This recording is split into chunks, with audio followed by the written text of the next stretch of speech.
A continuación, Psicolife.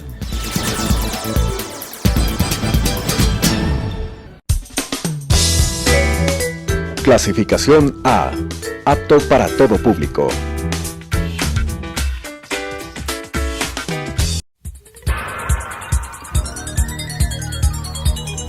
Las opiniones vertidas en este espacio por la producción y dirección del programa son de exclusiva responsabilidad de sus autores y de quienes intervienen en ellos.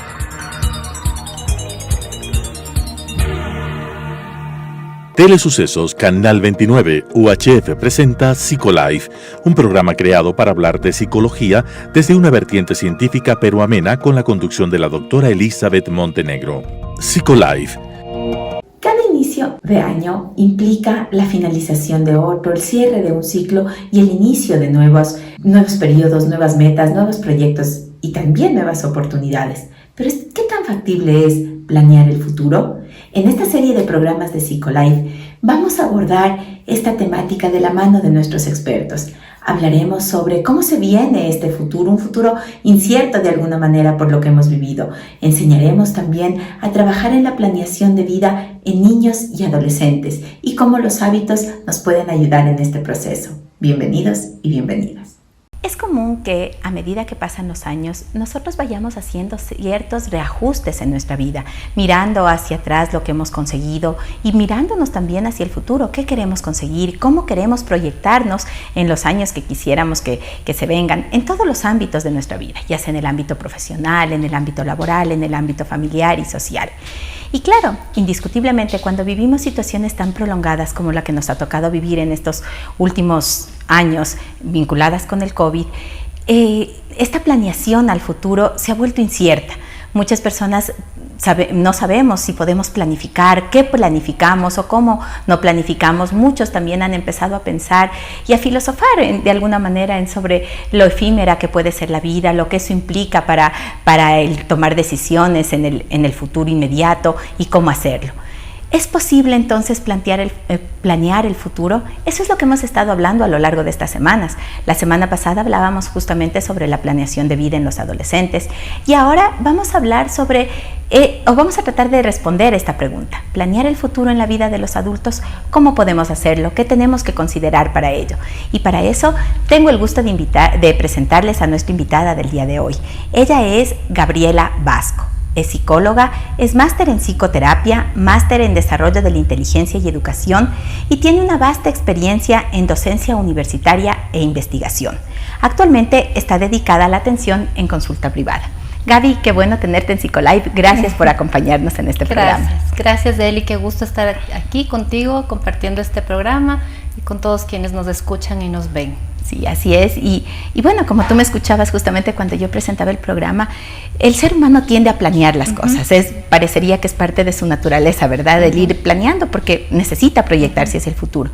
Pero hay momentos como estos que nos toca enfrentar, que esta planeación se vuelve inestable, se vuelve insegura y las personas no saben cuánto pueden planear, ¿verdad? Es como, ¿qué hago? ¿Cuánto planeo? ¿A un mes, a 2 meses o planeo más tiempo? ¿Qué entendemos por eso y cómo puede esta incertidumbre afectar en la vida de las personas emocionalmente frente a la planeación de su vida? Sí, gracias, Eli, por plantear este tema que es tan importante y que nos ha tocado a todos, yo creo, de una u otra manera en estos 2 últimos años, ¿no? Como tú dices, realmente el ser humano planea por naturaleza, o sea, estamos siempre proyectándonos a futuro, pensando en qué va a pasar, cómo voy a hacer cosas distintas, si ahora estoy de una manera, cómo me quiero ver de aquí a 5 años, a 10 años, etcétera. Entonces, es difícil para la mente del humano cambiar ese chip, ¿no? Y vivir solo en el presente y vivir dedicado a estar en el ahora, Entonces, ¿cómo nos ha afectado? Yo creo que justamente esto de contar con una incertidumbre constante ha conectado a las personas de una forma en la que puede haber estados de ansiedad, estrés, preocupación como mínimo, ¿no? Ahora, valdría la pena abarcar el tema desde lo macro hasta lo micro, ¿no? Claro, que sería como lo que estamos viviendo ahora, ¿no? En general, si hablamos de planeación, Eli, hay varios factores que tomar en cuenta, ¿no? Entonces, eso lo vamos a aterrizar a lo que pasa hoy con la pandemia y con el COVID, que es algo que no podemos dejar de ver, ¿no? Así es. Entonces, si hablamos de planeación, significa que es como trazarnos un camino, trazarnos ciertos parámetros, tener ciertos hitos que queremos cumplir e ir mirando cómo vamos en ese camino, ¿no? Ahora, planear no significa que lo vamos a conseguir. Eso es importante, porque a veces pensamos de manera mágica, ¿no? Que solamente con tener una idea o tener un plan o tener ciertos lineamientos ya está hecho. Y realmente tenemos que atravesar ese proceso y ese camino. Entonces, la motivación es importantísima y la voluntad. En cualquier plan que hagamos, sea personal, sea laboral, sea de estudio, sea de pareja, ¿no? Es importante saber que hay que tener estos dos componentes, motivación y voluntad, que son dos complementos, pero no son lo mismo. La motivación es más interna y la voluntad se ve más en acciones, ¿no? Entonces, eso sería el primer componente o la primera condición que mirar. Luego también, ¿cuánta tolerancia a la frustración tenemos? Eso también es algo que ha estado a prueba en estos 2 años, ¿no? Claro. No podemos pensar que la vida está en nuestras manos absolutamente, no tenemos el control de absolutamente todo. Hay ciertas cosas que podamos prever, pero como nos ha tocado en este tiempo, hay cosas que cambian de la noche a la mañana, hay cosas que vienen absolutamente sin previo aviso. Y es importante mirar cuán permeable soy, cuán flexible soy a estos cambios, ¿no? A estas posibilidades de mirar la planeación de otra manera o hacer pequeños cambios inclusive en este plan que me he trazado, ¿no? Entonces aquí es importante mirar cómo la pandemia y esta presencia del virus nos ha invitado a ser flexibles, nos guste o no nos guste, ¿no? Pero a flexibilizarnos. Hemos tenido la posibilidad de a lo mejor pensarnos en un viaje, de pensarnos en una reunión familiar, de pensarnos en pasar en un lugar en especial, y todo cambió, ¿no? Y de un día para el otro a veces. De un día para el otro ya no. Mira que esta semana pensábamos que los chicos podían volver a clases y resulta que no pueden volver a clases. Estos índices de contagio están elevados, hay un tema en cuanto a salud pública complejo, y otra vez vienen medidas que nos restringen y que nos limitan. Entonces, esto de ser resiliente, aunque suena una palabra tan usada, pero tal vez no está tan consciente de qué significa, es básico, yo creo, ¿no? Si no es lo que yo me he planeado, pues entonces no significa que he hecho tierra a este plan y lo dejo de lado por completo. Pero, ok, si no es desde esta vía, ¿de qué otras maneras podría conseguirlo? ¿Qué otras alternativas tengo, no? Cuando tú nos dices que mirar, ¿no es cierto? Estas otras alternativas que puedo tener frente a ese plan que tenía trazado y que estoy viendo que tiene más obstáculos para llegar, implica además entonces que empezamos a manejar lo que mencionabas también hace un momento, la ansiedad que las personas pueden tener. A veces tú conversas con personas, con los pacientes, y te dicen, bueno, tengo miedo de todo, y no saben realmente, no es un miedo específico, algo, sino es el miedo en general a lo que se viene, que no sabes que se viene. Por supuesto. Entonces, esta capacidad como de ser flexible, ¿no es cierto?, de ir tomando otro plan B o ir teniendo esta otra alternativa, le permite a la persona bajar esos niveles y mantener esa salud emocional que ahora hemos visto tan trastocada en las personas. Tan afectada. Sí, por eso es que planeamos inclusive, ¿no? El planificar nos da cierto sentido de control y eso nos da tranquilidad de alguna manera. Entonces, sí, el hecho de saber que no podemos pretender que todo salga como nos imaginamos al pie de la letra con estas características o en este tiempo, ha obligado a desarrollar esto, ¿no? Hay personas que les cuesta más que a otras, hay personas que psíquicamente son más rígidas, más estructuradas, más analíticas, ¿no? Entonces, esto de salirse de este molde costará un poquito más. Hay personas que son más flexibles, un poco más dispuestas a la aventura, y eso es como que un plus o ayuda un poco más a tomarlo de otra manera. Sin embargo, el hecho de estar abiertos y con el criterio de realidad, que también es otra condición importante en el tema de planeación, sobre estas condiciones que pueden cambiar y qué voy a hacer si esto cambia, cuál sería la alternativa, cuál sería la otra opción. Sí podría bajar el nivel de ansiedad y podría darnos la posibilidad de saber que podemos planear, pero tal vez no con tanto detalle o no caer en la excesiva planeación, ¿no? Uh-huh. Entonces es como estar con un pie en a dónde voy, pero también con el pie en este momento presente, en esta realidad. Porque lo único que tenemos seguro es este momento, esto que estamos compartiendo tú y yo es lo único que tenemos real. Entonces, no descuidar estos momentos de conexión con lo que vivo ahora, ¿no? Ahora, cuando tú mencionas justamente estos momentos de conexión de hoy, es importante también el hecho de que muchas personas rechazan toda la idea del futuro, ¿no? Entonces dicen, no, yo vivo el día a día, lo que se venga y cómo se venga. ¿Eso puede ser positivo siempre? ¿O es importante, como tú decías, tener un pie hacia dónde quiero llegar o solamente vivir el momento y nada más? Bueno, yo creería que habría que mirar qué es lo que esta persona que está viviendo solo en el presente, solo en el ahora, está contemplando para su vida en general, ¿no es cierto? Si hablamos de crecimiento, no solo en lo físico, en estatura, ¿no? Sino de crecimiento interno, sería absurdo proponer que no hay planeación o que no habría que pensarnos en el futuro. Es necesario, creo que es parte de tener una perspectiva de avanzar en la vida, de prepararnos de alguna forma. No podemos decir que el vivir en el presente es la solución, es la respuesta y por lo tanto yo no sé qué va a pasar mañana, por lo tanto no hago nada, por lo tanto no pienso, no me proyecto. Creo que tal vez es una forma tal vez irreal de vivir. Solo en el futuro es irreal porque no lo tenemos, claro. Y solo en el momento presente, nada más, es irreal también, porque entonces ¿dónde está esta posibilidad de trazar objetivos y metas que son importantes en la vida y que nos dan cierta invitación a avanzar, ¿no? Ajá. Ahora, esto depende, tú hacías referencia a las características de la personalidad también de cada individuo, ¿no? Entonces, nos decías, estas personas que son muy rígidas, muy estructuradas y que tienen planificado todo con minutos, casi, van a encontrar dificultades en estos reajustes que nos ha tocado hacer. ¿Y las personas muy flexibles también van a encontrar esas mismas dificultades? Al momento de planear, dices tú. Bueno, tal vez si es que la persona es más flexible, será a lo mejor más adaptable, a lo mejor encontrará oportunidad en donde hay dificultad, podría ser.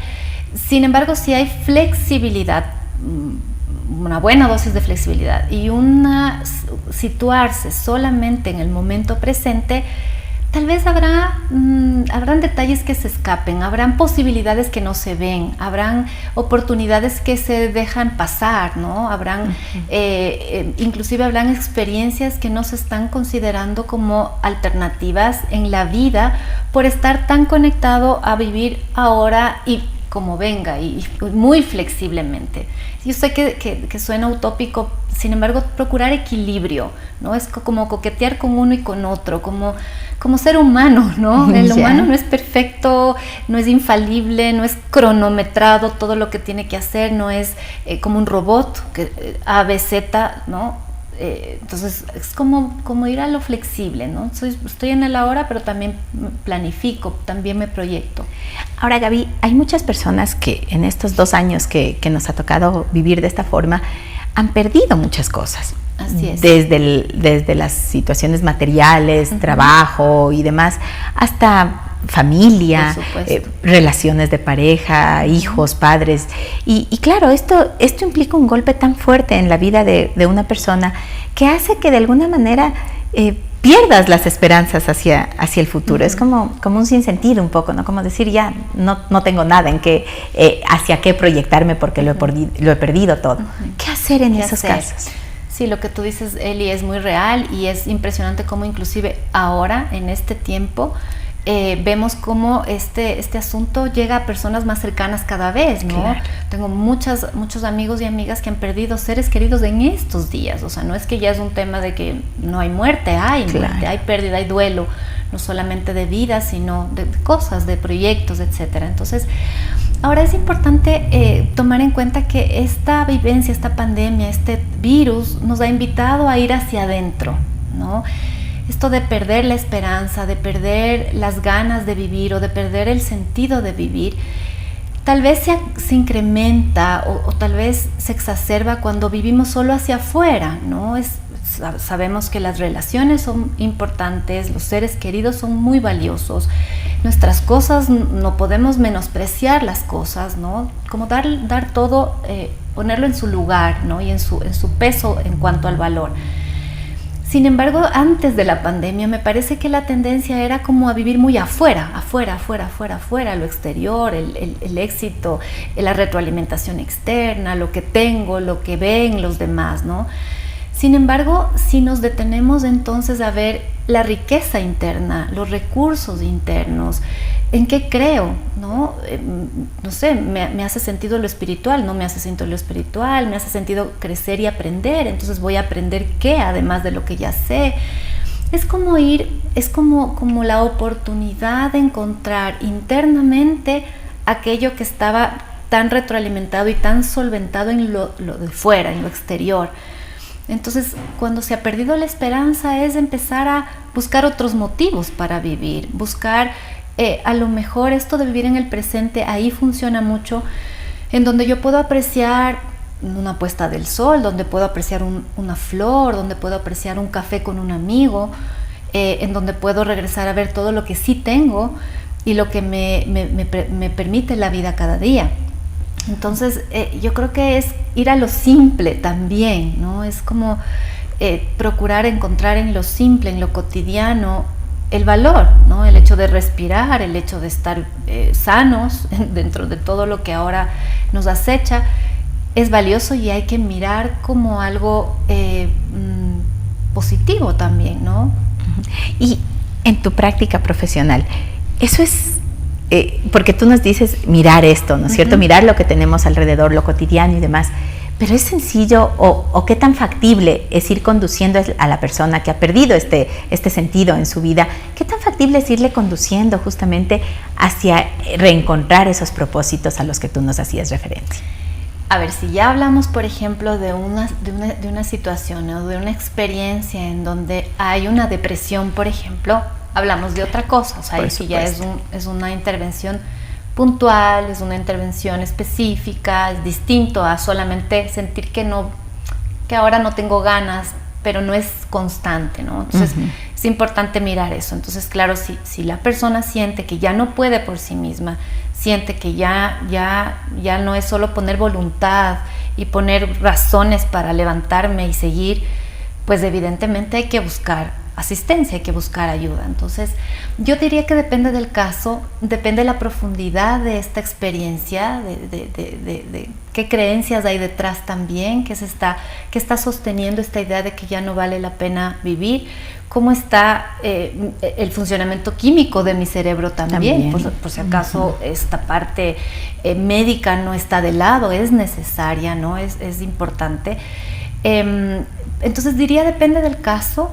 Diría también depende de las herramientas internas de la persona, dependería también de su estructura psíquica, cómo está, si hay un yo que está posicionado, que está solvente, que está fortalecido o no, si es que hablamos de un duelo y esa es la razón de haber perdido esta conexión con la vida, es evidentemente que hay que trabajar ese duelo. Entonces no te podría dar una respuesta, Eli, de si es posible, es fácil o es difícil. Depende de cada caso. Ahora, dentro de todo esto y dentro de esta singularidad, ¿verdad? De cada experiencia que las personas viven, ¿qué tan valioso es la red de apoyo para poder proyectarse otra vez hacia el futuro? Absoluta, es importantísima, es valiosísima. Y aquí es necesario distinguir la red social virtual de la red social de apoyo real. Porque otra de los escenarios o de los elementos que podrían llevar a un estado de un cuestionamiento negativo sobre la vida y sobre lo que tenemos hoy es esta conexión excesiva con las redes sociales, porque las redes sociales virtuales nos presentan como lo positivo siempre, ¿no? Como lo lindo, como lo perfecto, como familias unidas, familias disfrutando viajes. Entonces es como hay que tener un poco de cuidado y dosificar esta vinculación con las redes sociales virtuales. Pero del otro lado, una red social de apoyo real, amigos, familia, no sé, pareja, hijos, a lo mejor un consejero, a lo mejor un maestro, a lo mejor alguien que para mí es un referente, ¿no? Con quien yo cuento en mi cotidianidad para compartir, para hablar de lo que me pasa, para abrazarnos, para reírnos, para llorar también, para contarnos nuestras preocupaciones. Es importantísimo y mucho depende el resultado de un trabajo terapéutico, de cuánta existencia hay de esta red social de apoyo. Si es que hay, evidentemente hay un valor agregado, hay una patita de donde se puede sostener un proceso mejor llevado, que si no existiría, si es que no habría esta red social de apoyo. Es súper necesaria y hay que alimentarlo, ¿no? Hay que alimentarla y hay que fortalecerla también. A veces en este sinsentido de la vida y en esta sensación de pérdidas que las personas han tenido, sienten también que la red de apoyo se acabó, o piensas posiblemente que la red de apoyo tienen que ser muchas personas, y no necesariamente es así. Así es. Una persona, solo una, ¿bastaría para hacer una red de apoyo, esa patita que tú decías, para poder salir adelante? Sí, o sea, en consulta, por ejemplo, es muy común que cuando se hace esta pregunta, ¿con quién cuenta? ¿A quién usted le confía su situación? A veces es una persona, a veces son dos. En realidad, sí, se puede sostener ahí. Entre más reales, ¿no? No quiero decir el número, entre más número de personas mejor, ¿no? Pero si no es solo una, de alguna manera es positivo también. No significa que se tenga que buscar muchas personas. Sin embargo, entre más red social de apoyo tengo, entre más he alimentado estos vínculos, puede ser posible que me sostenga en un momento en donde sea necesario y que tal vez solamente una persona no pueda estar por tiempo, porque no es posible, porque no me contesta el teléfono, porque está trabajando, ¿no? Entonces, es posible, sí. Sin embargo, tener una red social de apoyo fortalecida y donde pueda encontrar más de una persona, vale la pena, más recursos, exacto, más recursos, pero no significa que uno no es valioso, ¿no? Ahora, cuando nos ponemos a pensar, ¿no es cierto? Y nos planteamos en esta posibilidad de mirar hacia el futuro a pesar de las pérdidas, a pesar de las situaciones que hemos vivido. Indiscutiblemente, cada edad o cada grupo de edad vive de diferente manera este tipo de situaciones. No es lo mismo el plan de vida para un joven de 20, 30 años que para un adulto medio, por ejemplo, de 50, que además está viviendo otros procesos también, o para un adulto mayor. ¿Cómo podemos pensar en este plano? ¿Cómo orientar a las personas de acuerdo a cada uno de estos grupos etarios? Súper importante tu pregunta, y eso vuelve otra vez a la realidad, o sea, ¿dónde estoy? Si soy un adolescente, evidentemente mi plan, mi proyección va a ser de construir mi vida en realidad, ¿no? De empezar a ver qué posibilidades hay. Yo creo que aquí lo importante es estar consciente en cuál es mi momento evolutivo, en dónde estoy, ¿no? Si estoy en una edad mediana, en una edad media, entonces hay que pensar en la vejez también, ¿no es cierto? ¿Cuál va a ser mi plan, cuál va a ser mi proyecto una vez que me jubile, por ejemplo? O sea, prever, mirar alternativas, capacitarme, formarme, emprender a lo mejor paralelamente mientras estoy en mi trabajo, ¿a qué más alimento, ¿no es cierto? Si estoy en tercera edad, entonces, ¿qué me espera en el día a día? Tener un cronograma o una planeación de la semana en donde tenga actividades, que ya sepa qué tengo que hacer. No es como despertarme y qué hago ahora lo mismo que ayer, ¿no? Es como dar estas dosis de cosas nuevas, de posibilidades nuevas, dentro de los recursos que tengo, dentro de mi realidad, pero también dentro de mis intereses, ¿no? No tiene que ser como un presupuesto también enorme para planear. Pueden ser con cosas pequeñas, pero ir como viendo las esferas de mi vida, familiar, personal, laboral, espiritual, cómo voy alimentando estas esferas siendo realistas en mi momento de evolución, en mi momento de desarrollo, ¿no? Bien, y bueno, siempre el tiempo nos va quedando tan cortito y discutiblemente es posible planear el futuro. No podemos dejar de planear porque eso está formando parte de nuestra naturaleza, el proyectarnos, el tratar de mirar hacia adelante. Las circunstancias que se nos vienen ahora definitivamente nos generan mucha incertidumbre, pero como Gaby nos decía, estando sentados en el ahora, en los recursos que tengo ahora y empezando a caminar con esos recursos hacia tal vez metas un poco más mediatas, no tan lejanas, va a ser posible ir sorteando este tiempo que parece que nos va a tocar aguantarlo un poquito más, pero no podemos perder esa fortaleza, no podemos perder esa esperanza. Gaby nos hablaba de la motivación, nos hablaba de la flexibilidad, nos hablaba de la perseverancia para continuar y son elementos importantes que tenemos que tener en cuenta. Cada edad tiene sus propias necesidades y en cada edad tenemos que ir mirando hacia dónde vamos avanzando. Gaby, gracias por habernos acompañado en Psicolife y gracias también a ustedes, amigos televidentes, por acompañarnos semana y semana. Les invitamos a mirarnos a través de Telesucesos. El programa se transmite los días viernes a las 10:30 de la mañana. Hacerlo también y acompañarnos a través de nuestras redes sociales con sus comentarios, con las sugerencias de nuevos temas que ustedes quieren que abordemos a través de Facebook y de Instagram en Psicolife EC y compartir este programa que estoy segura que a muchas personas les va a servir también a través de YouTube en Telesucesos Psicolife. Hasta la próxima semana. Las opiniones vertidas en este espacio por la producción y dirección del programa son de exclusiva responsabilidad de sus autores y de quienes intervienen en ellos.